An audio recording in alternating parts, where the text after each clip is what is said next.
MLB. Sayangnya kalau yang ngomong pengangguran. Kalau yang ngomong lebih bermutu begitu ya saya perhatikan beneran. Mungkin bukan saya saja ini orang kampung yang akan berbicara, tapi insya Allah ribuan yang mungkin mendapat cahaya menuduh bahwa kalangan pejuang Prah Wali Songo ini sebagai orang-orang yang akan memecah belah, orang-orang yang akan merusak, yang berpaham Wahabi lah.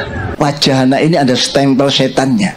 Berarti anak ini cikal bakal perpecahan di dalam Islam. Dan anak ini sudah terkenal menjadi kelompok-kelompok Khawarij. Di belakang itu siapa? Wahabi dan sebagian daripada Syiah.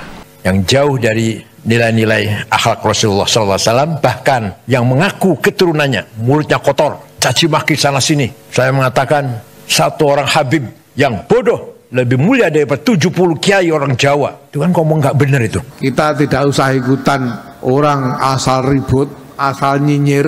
Orang boleh berdiskusi tentang pendapat yang berbeda-beda satu sama lain, tapi sebagai organisasi, sebagai gerakan, mari kita jalankan fungsi untuk membantu memastikan sampainya maslahat. Ketika sejarah leluhurnya dibelokkan, ketika ulama-ulamanya direndahkan, ketika sorbannya kiai lebih rendah daripada sendalnya habaib yang ahli maksiat, dia diam saja, maka dia harus malu mengaku sebagai penerus ajaran-ajaran Mbah Hasyim Asy'ari.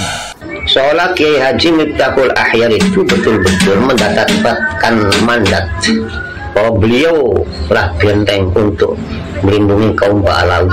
Meskipun jutaan umat menyaksikan betapa oknum-oknum Ba'alawi itu banyak merusak akidah, membuat bingung umat, memprovokasi mengajak perang dalam damai, merusak sejarah, bahkan organisasi NU yang dia pimpin sendiri dibelokkan sejarahnya. Loh, kalau namanya menolak ya ada orang, tapi nolaknya itu bener apa bohong-bohongan? Nolaknya itu nolak yang batil karena godop-godopan, karena benci-bencian, karena tidak berdasar ilmu, ya itu banyak.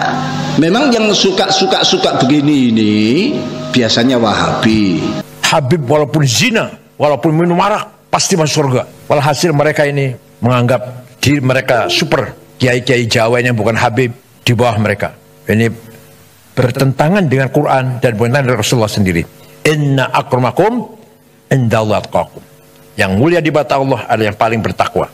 Tidak pandang turunan siapa. Apalagi kalau masalah nasab itu sebetulnya yang sudah masyhur dalam fikih-fikih kita itu cukup istifad syuhra wal istifadah. Kalau tokoh-tokoh masyarakat sudah masyhur di situ. Tanpa sadar justru Kiai Miftahul Ahyar ini telah memicu perpecahan di tubuh NU itu sendiri dan juga umat Islam. Kenapa? Karena dengan ngototnya beliau membela Mbak Alawi dan menyebarkan framing buruk terhadap para pejuang, ini otomatis umat Islam jadi terbelah, organisasi anggotanya juga jadi terbelah. Maka ini sudah bagus-bagus mana mau dipisah, mau dipecah. Kita ya curiga, jangan-jangan di belakangnya ada jeragani yang memang mau udah adik ini biar pecah kita. Isa Ar-Rumi punya anak Ahmad. Ahmad hijrah dari Madinah ke Yaman, Hadramaut. Ahmad punya anak banyak. Di antara anaknya namanya Habib atau Sayyid Ubaidillah. Ubaidillah punya keturunan yang tersebar di Nusantara ini, yaitu Robito Alawiyah ini. Kata Kiai Imad Banten, bohong, palsu itu. Karena Imam Ahmad Al-Muhajir tidak pernah punya anak namanya Ubaidillah. Nih kita buktinya, nggak ada. Jadi Habib yang ada di Indonesia semuanya palsu katanya. Imam Ubaidillah yang sekarang difitnah sebagai sebuah sosok yang tidak pernah ada. Yang ada Abdullah. Ubaidillah adalah fiktif. Karena tawaduknya tidak mau disebut Abdullah, tidak mau karena padahal orangnya al-alim, al-bari, masya Allah. Ya. Tapi sekarang jadi bulan-bulanan di Indonesia ini. Silakan dijawab tapi ilmiah. Silakan Imad dijawab tapi ilmiah, jangan marah-marah, jangan. Ilmiah, tunjukkan kalau Habib kita ini benar. Tunjukkan kebenarannya dengan data fakta. DNA, bila perlu DNA lah, DNA. Lah wong nasabe Habaib dikon tes DNA. Tes DNA itu singgawi wong Eropa, wong Barat yang penuh dengan intrik-intrik walaupun disebut ilmiah. Dengan data fakta. DNA, bila perlu DNA lah, DNA. Nah, kalau sekarang ribut-ribut silsilah Ba'alwi itu barang kuno. Ya gitu itu ya ndak usah diurus itu. Apalagi dites DNA segala macam ya. Mau cari DNA-nya Sang Hyang Wentang itu dari mana? Mau cari DNA-nya Sang Hyang Wentang itu dari mana? PWI sampai kapanpun akan berada di dalam Nahdlatul Ulama dalam menjaga warisan dan ajaran Wali Songo. Bukan para pejuang yang akan rungkat, tetapi bisa saja beliau yang akan rungkat daripada posisi kedudukannya yang tinggi sekarang itu. Bahkan insya Allah juga akan diikuti teman-teman lainnya yang sejalan dengan beliau yang ada duduk di atas. Orang-orang goblok ndak usah nanya dalilnya. Orang-orang goblok ndak usah nanya dalilnya. Mari kita ikut saja. Kok bukan hayo kemudian dikumpulkan musyawarah, adakan basaul masail, kan ada sudah itu kan jalur-jalur yang sudah disiapkan itu untuk supaya ada keputusan yang adil, keputusan yang bijak ya, keputusan yang elegan gitu kok. Ini kok main pecat gitu loh. Karena di ADRT termasuk Perkum Nahdlatul Ulama tidak ada catatan bahwa mereka yang meninggal dunia dicoret, dipecat dari Nahdlatul Ulama. Tapi untuk pribadi kiainya sendiri sekarang didepak dari kepengurusan NU, dirayakan di mana-mana Kiai Imaduddin dipecat, lebok. Ya, mereka tidak tahu kalau 99% pengurus PBNU itu tidak percaya Nasabalawi. Oh, serius? Serius. Itu bisa diverifikasi. Jiwanya adalah jiwa sami'na wa ata'na. Apa yang diputuskan PBNU, tidak ada sikap lain kecuali sami'na wa ata'na. Selama keputusan itu keputusan yang benar. Selama keputusan itu keputusan yang benar. Dalam hal ini PBNU salah, apalagi memecat saudara saya Kiai Haji Madudin Usman. Harusnya yang jenengan pecat itu ya Balawi-Balawi yang ada di struktur NU itu. Kok malah Kiai yang berpotensi tinggi, berkualitas super di Indonesia, di negeri kita ini kok malah dipecat tinggi. Saya enak-enak pecat itu.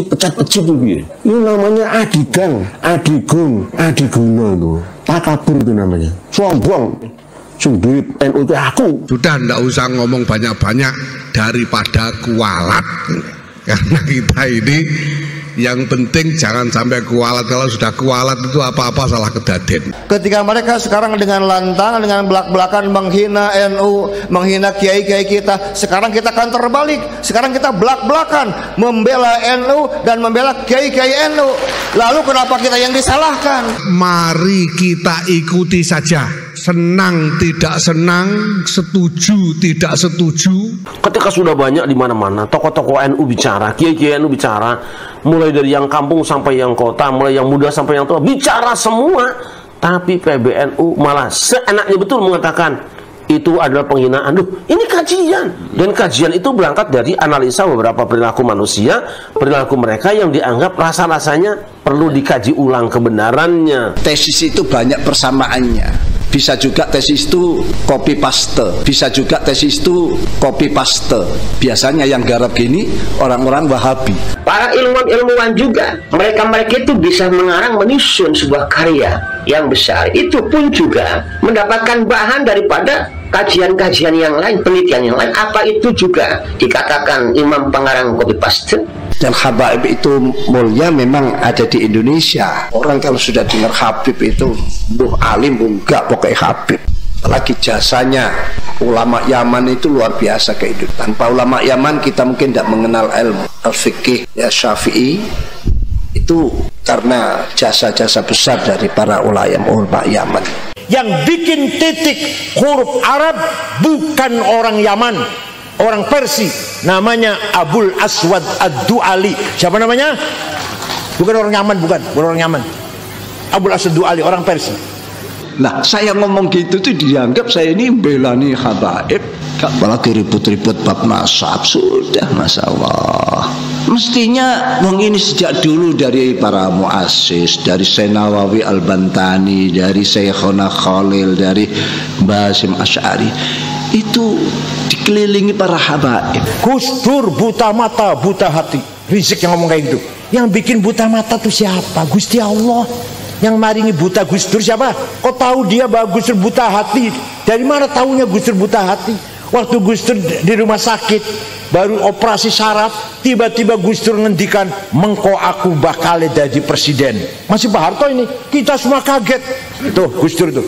Mana buta hatinya, mana buta hatinya? Memang matanya buta, tapi hatinya mana tuh? Kalau ada yang ngotot, kira-kira ada apa di belakang ini? Sampai mengorbankan hal-hal yang sangat berharga. Saya tahu ini nggak akan didengarkan, tapi tahukah kalian semua, ini suara hampir semua warga NU hari ini.